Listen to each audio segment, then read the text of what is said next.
Tammy, også kaldet Tammy B.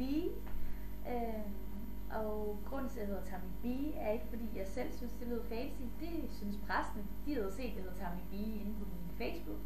Så synes de, det så meget fancy ud. Jeg hed B1 med en lille apostrof. Og så tog de det til sig, og så tænkte jeg egentlig, nå ja, okay, men jeg kan da godt hedde Tammy B. What the fuck, altså. Så hedder jeg Tammy B fra nu af. Jeg er blandt andet kendt for at have været med i Paradise Hotel, og så er jeg kendt for at lave musik. Og jeg var med i Paradise Hotel fra day one, og så stod jeg i finalen sammen med min dejlige kæreste Kasper. Og vi er forresten stadig sammen, mig og Kasper har det så godt sammen. Vi bor sammen i den her skønne lejlighed, hvor jeg sidder lige nu. Han er bare ikke hjemme, men nok med det. Hvad hedder det? Og så er jeg begyndt at lave musik, og jeg har udgivet en sang, der hedder Tammy med mig hjem, og udgiver snart en ny sang, der hedder Tammy B. En glæres affære. Så det er jeg meget spændt på at se, hvordan det kommer til at gå, og hvad folk siger til det.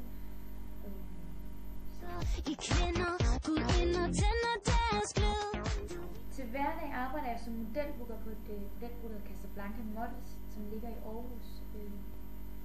Og så laver jeg selvfølgelig musik ved siden af. Jeg bruger faktisk rigtig meget min fritid på det. Og jeg er rigtig glad for det. Jeg synes, det er sjovt og spændende og utroligt givende. Og ej, det er hyggeligt. Går lidt til sangundervisning, laver lidt musik, skriver nogle sange, spiller lidt klaver, gør sådan nogle ting. Hvornår startede jeg som sanger? Det er et godt spørgsmål. Jeg tror ikke, man kan sige, hvornår. Altså, der var ikke en dato eller en dag, hvor jeg startede som sangerinde. Jeg har altid godt kunne lide at synge, og jeg har altid spillet klaver og skrevet mine egne sange, og det har jeg faktisk gjort i mange år. Jeg har bare ikke rigtig gjort noget seriøst ud af det, før efter at jeg havde været med i Paradise, og der var nogen, der tilbød mig at lave en single, hvilket jeg synes var en fed idé, og det var også derfor, jeg gjorde det. Så man kan vel godt sige, at dengang jeg udgav den sang, så startede mit liv som sangerinde. Meget glamourøst. Jeg laver bare musik i min fritid, og håber da selvfølgelig på, at jeg en skønne dag kan leve af det, eller i hvert fald bruge mere af min tid på det.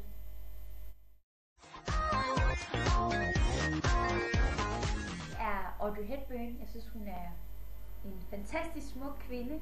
Hun er desværre død. Det er selvfølgelig lidt ærgerligt, men hun er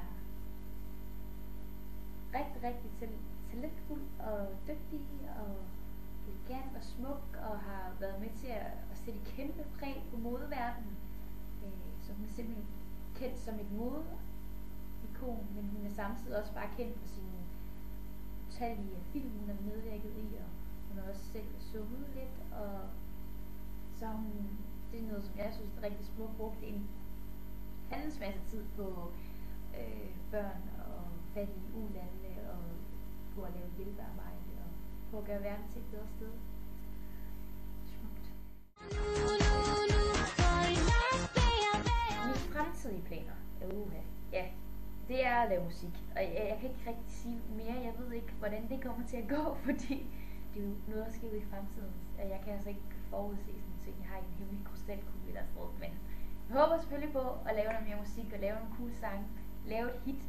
Det vil helt klart være min fremtidige goal eller plan. At lave noget fedt musik og finde ud af, hvad det er for en slags musik, jeg skal lave, og hvilken genre jeg skal gerne vil bevæge mig ind for, og hvad det er for noget, jeg gerne vil synge om, og hvordan stilen skal være, sådan ting. Så det er mine fremtidige planer. Gå til noget mere sangundervisning, blive bedre til at spille klaver, gøre sådan nogle ting.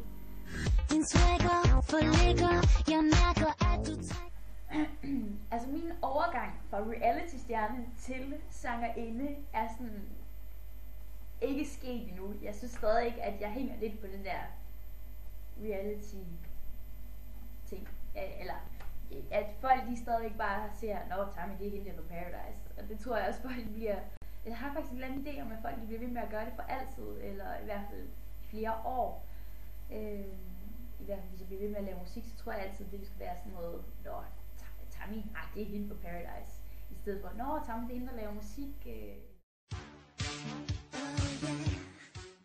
Ja, der har været rigtig meget kritik omkring min sang Tager mig med mig hjem, og jeg ved ikke, den første dag var det lidt underligt, fordi man er selvfølgelig spændt på at se, hvad folk siger til at lave musik, og selvfølgelig var jeg også forberedt på, at der ville være en masse kritik, og være nogen, der ville køre en masse hets imod det. Men altså, jeg ved ikke, i starten der tænkte jeg sådan, fuck hvor er det nederen, og ævebæve og sådan noget. Men et eller andet sted, så tror jeg også bare, at lige så stille, så kunne jeg også bare tænke, okay, meget af det folk, de skriver på YouTube, det er ikke rigtig noget, jeg kan bruge til noget. Jeg kan jo altid sortere fra, hvis der er noget konstruktiv kritik, og ellers så er det bare sådan et, nå, ja okay, folk der sidder og snakker derinde. Og det er ikke folk, der er ondt i røven, fordi der er også en masse gode ting derinde, som jeg kan tage til mig, men jeg har det også bare sådan lidt, jeg gider ikke at gå ned på sådan noget, altså og tænke, ej okay, så er det måske ikke lige mig, jeg skal lave musik. Jo, selvfølgelig skal jeg lave musik. Jeg har lyst til at lave musik, og jeg har tænkt mig at lave musik, og længere er den ikke. Jeg har ikke tænkt mig at lytte til, at folk siger, ej du skal ikke lave musik, det kan du ikke finde ud af, sådan noget, fordi selvfølgelig kan jeg finde ud af det. Jeg lærte det bare hen ad vejen, ligesom alt muligt andet. Så der kommer i hvert fald flere sange, og jeg har tænkt mig at blive ved med at bruge min tid på det. Jeg synes, det er sindssygt spændende, og jeg bliver sådan helt motiveret og glad af det. Det er bare fedt, altså. Og mere er der ikke. Tak for jer. Jeg glæder mig til at optræde noget mere for jer, før eller siden hen. Gå ind på min fanside Tammy, eller Miss Tammy B. Jeg har også en, der hedder Tammy B. Og de ligger alle sammen inde på Facebook. Det der, man går ind og chat med mig, skriv lige besked, skriv et eller andet på væggen, eller noget af den stil. Eller så gå ind på YouTube og lyt til musik. Jeg vil selv anbefale min nye sang, Tammy B, En Blæres Affære. Tryk ind og lyt til den. Skriv lige kommentar, hvis det er det, du har lyst til. Du kan også lade være bare gå ind og lytte til noget god musik. Og ellers så får jeg snart lavet en hjemmeside, der hedder tammyb.dk, hvor man kan gå ind og også lytte til musik, læse på min blog, hvad jeg render rundt og laver, og skrive til mig. Kigge i min kalender og se, hvor jeg er ude og optræde, om jeg skal noget særligt.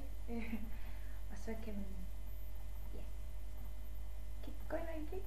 Jeg ved ikke, hvad man ellers skal derinde. Det skal nok blive fedt, det lover jeg dig for. Så gør det.